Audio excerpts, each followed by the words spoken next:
ഒരുപാട് ആളുകളിൽ കോമൺ ആയിട്ട് കണ്ടുവരുന്ന ഒരു പ്രശ്നമാണ് മുഖക്കുരു. ബാക്ടീരിയൽ ഇൻഫെക്ഷൻ, ഹോർമോണൽ വ്യതിയാനങ്ങൾ, ഭക്ഷണ ക്രമീകരണത്തിൽ ഉണ്ടാവുന്ന മാറ്റങ്ങൾ, ചില കെമിക്കൽ പ്രൊഡക്റ്റുകളുടെ കണ്ടിന്യൂസ് ആയിട്ടുള്ള യൂസേജ്, ഇതൊക്കെ കൊണ്ടാണ് നമുക്ക് മുഖക്കുരു ഉണ്ടാവാനുള്ള പ്രധാനമായിട്ടുള്ള ഒരു കാരണം. നാച്ചുറലി ഒരു സൈഡ് എഫക്റ്റും ഇല്ലാതെ നമുക്ക് എങ്ങനെ മുഖക്കുരു കൺട്രോൾ ചെയ്യാം? ഇതിനു വേണ്ടി കുറച്ച് ഗ്രാമ്പു എടുക്കുക. ഈ ഗ്രാമ്പു നമ്മൾ തണുത്ത വെള്ളത്തിൽ അരച്ചെടുത്ത് പേസ്റ്റ് ആക്കി മാറ്റാം. ഈ പേസ്റ്റ് രാത്രി കിടക്കുന്നതിന് മുന്നേ മുഖക്കുരുള്ള ഭാഗങ്ങളിൽ അപ്ലൈ ചെയ്യാം. പിറ്റേ ദിവസം രാവിലെ നമ്മൾ ഇളം ചൂടുവെള്ളത്തിൽ മുഖം നല്ല ക്ലീൻ ആയിട്ട് വാഷ് ചെയ്ത് വെക്കാം.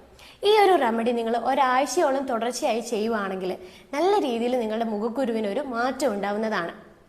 കാരണം ഗ്രാമ്പൂവിൽ അടങ്ങിയിരിക്കുന്ന anti bacterial property, anti inflammatory property മുഖക്കുരു നല്ല രീതിയിൽ കുറയാൻ വേണ്ടിയിട്ട് സഹായിക്കുന്നുണ്ട്. അപ്പോൾ മുഖക്കുരു ഫേസ് ചെയ്യുന്നവരാണെങ്കിൽ തീർച്ചയായും നിങ്ങൾ ഈ ഒരു റെമഡി